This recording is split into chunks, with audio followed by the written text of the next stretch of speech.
हाय, आपके साथ मैं हूँ Surabhi Sharma. India TV YouTube channel subscribe करिए, बेल आइकन दबाएं। बिहार के बांका जिले के एक मदरसे में हुआ धमाका बहुत बड़ी मिस्ट्री बन गया है। इस ब्लास्ट में एक इमाम की मौत के बाद गांव के सारे मर्द घर छोड़कर भाग गए। धमाके को लेकर कई सवाल उठ रहे हैं। इसमें कौन सा विस्फोटक इस्तेमाल हुआ, धमाके में किसका हाथ था, क्या इस मामले में कोई टेरर एंगल भी है? हमारे सहयोगी नीतीश चंद्र ने बांका के नवटोलिया गांव से यह स्पेशल रिपोर्ट भेजी। बिहार के मदरसे में ऐसा धमाका हुआ कि एक साथ कई सवाल खड़े हो गए। मदरसे में धमाके के बाद गाड़ी से कौन भागा? देखा हुआ होगा, लेकिन गाड़ी पर आया होगा तो धुआं जितना आ रही थे ना, तो उधर से आया तो गाड़ी वाला चल गया। तो बोला क्या उधर से देखो देखो आदमी आया, तो पता नहीं किधर चला गया। हम लोग भी नहीं देखे। हम लोग लगता है उम्मीद से बाहर भी आया होगा दुश्मन। बीवी से क्या बात कर रहा था इमाम? इमाम अपने बीवी से बात कर रहा था। वो उधर से आया बाइक वाला, फेंक कर केवल चला गया। वहीं पर मोहल्ला सब था और धमाका हुआ, धुआं से भर गया पूरे। उसको देखने पाए हम लोग, इतने हम जानते हैं। मरने से पहले इमाम ने क्या इशारा किया? इतना सा है, उसको निकाल दिए। 3 उंगली दिखाई उन्होंने? हाँ, तो 3 उंगली दिखाए ना, तो शाम को उसके मुझसे पैसा निकला तो उसको भाई को जिम्मा लगा दिया। धमाका हुआ, पर कैसे बच गया सिलेंडर? शुरू में पुलिस को ये जानकारी दी गई कि यहाँ पर सिलेंडर ब्लास्ट हुआ है, लेकिन आप देखिए सिलेंडर यहाँ पर पड़ा हुआ है, बिल्कुल सुरक्षित है। सिलेंडर ब्लास्ट नहीं हुआ है, ये पुलिस ने शुरुआती जांच में ही पता कर लिया था। विस्फोट के बाद क्यों फरार हुए गांव के सारे मर्द? और ये बताता है कि किस तरह से यहाँ पर जबरदस्त विस्फोट हुआ। और इसके बाद इलाके के जो लोग हैं, वो यहाँ से जो पुरुष सदस्य थे मोहल्ले के, वो सभी फरार हो गए। कुछ महिलाएं आसपास में हैं और एक इमाम जो इसी मदरसे में रहते थे, इस मस्जिद से जुड़े हुए थे, उनकी इसमें मौत हो गई है। कुछ और लोगों के घायल होने की बात कही जा रही है और पुलिस अभी पूरे मामले की छानबीन कर रही है। बिहार के बांका जिले के नौटोलिया गांव के मदरसे में धमाके की स्टोरी बेहद मिस्टीरियस हो गई है। जिस तरह धमाके में घायल इमाम को छुपाने की कोशिश हुई और जिस तरह धमाके के बाद गांव के लोग फरार हो गए, उससे नौटोलिया के मदरसे में ब्लास्ट से कई सवाल खड़े हो गए हैं। सबसे बड़ा सवाल तो यही है कि बांका के मदरसे में विस्फोटक कहां से आया? मदरसा ब्लास्ट के इन्वेस्टिगेशन के लिए हमारे रिपोर्टर नीतीश चंद्र जब बांका के नौटोलिया गांव पहुंचे तो मंजर बेहद भयावह था। बांका के नवटोलिया इलाके में जहां पर मैं अभी खड़ा हूं, यहां एक मदरसा हुआ करता था, लेकिन आपके लिए यकीन करना मुश्किल होगा जिस तरह से बिल्डिंग धराशायी हुई है। पूरी इमारत मदरसे की जमींदोज हो गई। जबरदस्त विस्फोट हुआ, इतना जोरदार धमाका था कि आसपास में काफी दूर तक इसकी आवाज गई थी। और इस धमाके के बाद देखिए किस तरह से मदरसे की पूरी बिल्डिंग तहस नहस हो गई है। ये तस्वीरें देखकर आप अंदाजा लगा सकते हैं कि विस्फोट कितना जबरदस्त था। FSL की टीम यहाँ पर पहुंची, पूरे मामले की जांच की और उसके बाद इस नतीजे पर पहुंची है कि विस्फोटक जबरदस्त था, शक्तिशाली था।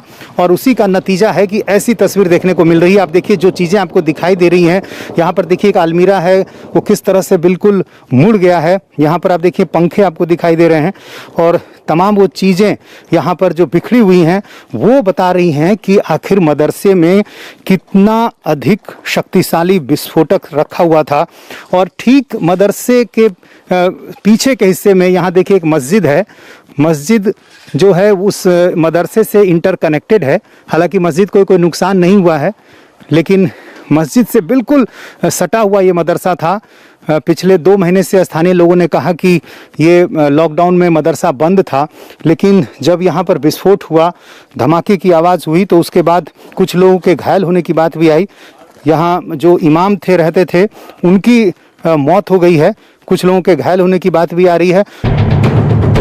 जाहिर है मदरसे के भीतर जो ब्लास्ट हुआ वो सिलेंडर के धमाके का नतीजा तो कतई नहीं था, क्योंकि मदरसे की इमारत के परखच्चे उड़ गए। वहां रखी हर चीज तहस नहस हो गई। कंपाउंड में मौजूद इमाम की मौत हो गई। मगर इस विस्फोट का रहस्य यहीं से गहराने लगा। नोटोलिया गांव के मदरसे में हुए धमाके के बाद जब फॉरेंसिक एक्सपर्ट मौके पर पहुंचे तो विस्फोटक की गंध हवा में मौजूद थी। हालांकि मदरसे में ब्लास्ट के लिए किस विस्फोटक का इस्तेमाल हुआ, अभी इसके लिए केमिकल इन्वेस्टिगेशन हो रहा है। यह पता करने का प्रयास किया जा रहा है कि इस घटना में कोई मॉड्यूल भी इन्वॉल्व है और जिस वजह से घटना घटी है, जो ब्लास्ट हुआ है, तो वो टाइप ऑफ एक्सप्लोसिव क्या है, कोई किसी तरह की उसमें कोई सर्किटरी यूज था कि सिर्फ देसी बम था, तो इस सब बिंदु पर अभी जांच करने के लिए हम लोग आए। जैसे कोई भी आईडी या बम होता है उसका कंपोनेंट्स होता है, सभी कंपोनेंट्स को जो हम लोग एक साथ कलेक्ट करके फिर उसको एनालाइज करने का प्रयास करते हैं कि किस तरह का आईडी या बम इसमें इस्तेमाल हुआ है और उसी के आधार पर कौन सा अगर कोई मॉड्यूल इन्वॉल्व है तो पता करने का प्रयास करते हैं। बांका के मदरसा ब्लास्ट को लेकर उठे सवाल तब और गहरे हो गए जब मौके पर पुलिस के पहुंचने से पहले गांव के सारे मर्द फरार हो चुके थे। मदरसे में धमाके के बाद से पुरुष सदस्य मोहल्ले के फरार हो गए। अधिकांश घरों में ताला लग गया। आप देखिए सड़कें किस तरह से वीरान पड़ी हुई हैं, बिल्कुल सुनसान सड़क, और इस पूरे गांव में कहीं कोई पुरुष सदस्य नज़र नहीं आ रहा है। और यहाँ देखिए जितने भी घर आप देखेंगे सबों में ताले लटके हुए हैं। लगातार आप देखिए यहाँ एक घर में ताला, फिर यहाँ देखिए बगल के एक घर में भी ताला लगा हुआ है, यहाँ एक बगल का घर है, यहाँ भी घर में कोई मौजूद नहीं है। यहाँ देखिए ठीक बगल के एक घर में यहाँ भी ताले लटके हुए हैं। मवेशी यहाँ लोग बाहर छोड़ के चले गए हैं। ऐसी स्थिति में जब पुलिस यहाँ पर आई तब कुछ महिलाएं सिर्फ यहाँ थी, उन महिलाओं से ही पुलिस को थोड़ी बहुत जानकारी मिली। और यहाँ पर देखिए एक और घर, यहाँ भी ताला, और ये मदरसे का मलबा का वो हिस्सा जो गिरकर सड़क के ठीक बीचों बीच आ गया था। और देखिए ये सामने की सड़क है और सड़क के दूसरी तरफ यहाँ मलबा पहुँच गया था। बाद में जेसीबी मशीन के जरिए इसे हटाया गया, रास्ता साफ किया गया और इस गांव में अभी सिर्फ पुलिसकर्मी दिखाई दे रहे हैं। यहाँ पर देखिए ये मदरसा और इसके ठीक बगल में यहाँ पर पुलिसकर्मियों की तैनाती कर दी गई है। मर्दों के गांव से भाग जाने पर उठे सवाल का किसी के पास कोई जवाब नहीं है। घटना के बाद नोटोलिया गांव पहुंचे एक मुस्लिम धर्मगुरु अबरार उल हक भी मर्दों के फरार होने पर अटकलों से आगे नहीं बढ़ सके। बताइए कि आखिर मोहल्ले के सारे पुरुष सदस्य फरार क्यों हो गए, ये भी एक संदेह पैदा करता है। देखिए ये लोग फरार क्यों हुए हैं ये तो अभी मुझे भी इसकी जानकारी नहीं है, क्योंकि हम इस सिलसिले में अभी हम आए ही हैं। यहाँ के लोगों से हम भी बात करेंगे, जैसे आप बात कर रहे हैं तो यहाँ से हम भी बात करेंगे इन लोगों से, भाई कि आखिर आप लोग पुलिस के आने के पहले सारे लोग भाग गए, ताला लगा हुआ है कई घरों में। तो अब यहाँ तो आप आए हैं, जानकारी यहाँ से लीजिए कि भाई आप क्यों भाग रहे हैं, वो बताएंगे। हो सकता है कि कोई और वजह हो। इस समय गांव में सिर्फ महिलाएं और बच्चे बचे हैं और घटना स्थल की पहरेदारी कर रही है पुलिस। महिलाओं से बात करना, उनसे घटना की सही जानकारी ले पाना भी बहुत बड़ा चैलेंज है। इधर आओ ना। अरे भाग क्यों रहे हो, इधर आओ ना, बात करना चाहिए ना। ये बताइए कि ये जब धमाका हुआ तो उस समय आप लोग कहाँ थी, आवाज सुनी होंगी? मैं आवाज सुने थे सर, हम लोग खाना बना रहे थे घर में, बच्चा लोग गया था पढ़ने, वहाँ क्रिकेट खेलने मस्जिद में कब्रिस्तान के पास, हम लोग घर में थे। और एक बार जो आवाज हुआ ना तो हम लोग बाहर निकले तो देखें पूरा एकदम गिरा हुआ था, बिखरा हुआ था। एक बाइक पर लड़का था, बैग उधर गिरा हुआ था, बैग पर लड़का था, उसका सर से खून निकल रहा था। तो हम अपने कपड़ा से उसको पोंछे और उसको गाड़ी को अंदर ला करके रख दिए। तो वो जो लड़का बाइक पे घायल था, सिर से खून बह रहा था, वो कौन लड़का था? उसी मदरसे में रहता था? नहीं, वो बाहर ही वही कहीं जा रहा था, वो कोई दूसरा लड़का था। उधर से जा रहा था ना, तो वो कोई था तो अजनबी कोई होगा। तो उसको हम उसको अस्पताल ले गए सारे लोग? नहीं, उसका आदमी आया उसको ले गया। और जो इमाम जो घायल हुए थे उनको फिर कैसे आप लोग अस्पताल ले गए? उसको बच्चा लोग निकाला अंदर से, निकाल के और फिर उसको गाड़ी पर से ले गया। तो उनके इमाम के ऊपर जो है मलबा होगा, तो फिर कैसे निकाला आप लोगों ने? उनके ऊपर छत गिर गई होगी ना? छत ऊपर में था और जरा सा जो उस तरफ जो था तो उसी के नीचे से उसको निकाला।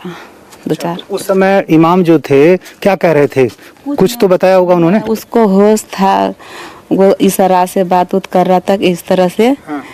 तो वो इशारा किया कि वो अपना कमाई रखा हुआ था। उसके नीचे वो बोला कि हम नहीं बचेंगे। तो इतना सा है उसको निकाल दिए। 3 उंगली दिखाई उन्होंने? हाँ, तो 3 उंगली दिखाए ना, तो शाम को उसको मुझसे पैसा निकला तो उसको भाई को जिम्मा लगा दिया। सबसे बड़ा सवाल यही है कि मदरसे में इतना जबरदस्त धमाका करने वाला विस्फोटक आया तो आया कहां से? इमाम अब्दुल मोमिन अंसारी झारखंड के रहने वाले थे। वो बरसों पहले बांका आकर इस मदरसे में पढ़ाने लगे थे। गांव से काफी घुल मिल गए थे। गांव की महिलाएं बस एक अज्ञात दुश्मनी की बात करती हैं, लेकिन विस्फोट के बारे में, मर्दों के भागने के बारे में उनके पास ठोस जवाब नहीं है। आप लोग बताइए, आप यहीं रहती हैं? हाँ, क्या नाम है आपका? साजिया। ये बताइए कि जब धमाका हुआ तो आप लोगों ने आवाज़ सुनी होगी, बहुत जोर का धमाका था, क्या क्या देखा? जोर का ही था, लेकिन हम लोग घर पे भी खाना वाना बनाते सुबह ना, तो उतना ध्यान नहीं गया। जब बाहर आए, यहाँ पर आए तो क्या दिखा आपको? पूरी इमारत गिर गई थी, धुआं निकल रहा था? सब गिर गए थे। अच्छा, तो अंदर मौलाना भी घायल थे, वो दिखा होगा आपको? हाँ, मौलाना सबको बाद में निकालने, सबको डॉक्टर कर ले गए। आप लोगों ने देखा कभी पहले यहाँ बाहर के लोगों को आते हुए? कोई संदिग्ध लोगों को यहाँ देखा कभी? नहीं, किसी को नहीं, क्योंकि बंद था ना, उतना लोग आने जाने नहीं कर रहे थे लॉकडाउन की वजह से, सब बंद था। तो आखिर क्या आप लोगों को जानकारी मिली कि आखिर बम कहाँ से आए थे? कुछ भी नहीं, हम लोग को पता ही नहीं रहता। हम लोग घर में खाना बनाने से मतलब कहाँ जाएंगे। अब क्या नाम है आपका? बीवी सवातुल खातून। तो ये रहेगी, जब धमाका हुआ तो क्या देखा आपने वहाँ जाके, क्या हो रहा था? हम खाना पका रहे थे, मेरा पति लोग वहाँ पर था। उधर से अचानक आवाज़ आई, बहुत जोर से आवाज़ आया, पूरा धुआं, नाक में बहुत धुआं घुस गए थे। तो हम लोग बाहर सांस भी नहीं ले पा रहे थे। तब उसका बाद बोला क्या मौलाना साहब कहाँ है? तो मौलाना साहब दवा गया था, सांस भी चल रहे थे। अच्छा, तो वहाँ लगा तो बोला ठीक है। अब उसका बाद क्या हुआ मुझे नहीं पता। अच्छा, 2 बच्चे भी उनके साथ रहते थे, वो बच्चे उस समय कहाँ थे? हम सर कहाँ बच्चा है नहीं, लेकिन उसका बेटी का दिल में छेद है। हाँ? उसका मौलाना साहब का बेटी का दिल में छेद है। वो बोलता था, मौलाना साहब खाना खाने आते थे ना, मेरा किसी को बच्चों को मारते हैं ना, मेरा बेटी का आदत है। मौलाना आप लोगों के घर मौलाना खाना खाते थे? हाँ, खाना खाने आते थे उसको।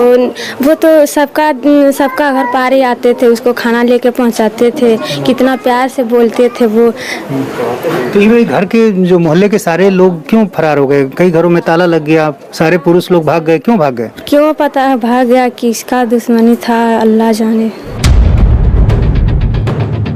बांका जिला झारखंड के बॉर्डर पर पड़ता है। ये पश्चिम बंगाल से भी ज्यादा दूर नहीं है। जिस मदरसे में धमाका हुआ, वहां के इमाम अब्दुल मोमिन अंसारी भी झारखंड से आकर बांका में पढ़ा रहे थे। ब्लास्ट के बाद मौके पर पहुंची पुलिस को मलबे के इस ढेर में एक ऐसा कागज मिला जिससे ये पता चला कि इमाम ने लॉकडाउन के दौरान झारखंड सरकार से इंटर डिस्ट्रिक्ट पास बनवाया था। 17 से 19 मई तक के लिए इमाम ने पास बनवाया था और झारखंड के देवघर में अपने पैतृक घर से चतरा तक जाने के लिए ये पास इमाम ने बनवाया था। अब पुलिस इस बात की जांच कर रही है कि आखिर इमाम चतरा क्यों गया था। धमाके के बाद जब पुलिस नौटोलिया गांव पहुंची तो गांव में उन्हें एक भी पुरुष नहीं मिला था। महिलाओं के बयान गफलत में डालने वाले थे। जितने मुंह उतनी बातें। क्या बोल रही हो? क्या फेंक के चला गया? मतलब कुछ आया उधर से बाइक से चल आ गया। अब कौन था? दुपट्टा बना हुआ था काला रंग पर, हम लोग नहीं देखे। तुम ये बात कैसे कह रही हो कि कोई बाइक से आया और फेंक के चला गया? और तो गया था इधर से एकदम रेसिन में गया। हाय, आई एम सुरभि शर्मा। खबरों से अपडेट रहने के लिए India TV YouTube channel subscribe करिए, साथ में बेल आइकन जरूर दबाएं। जुड़े रहें इंडिया टीवी के साथ।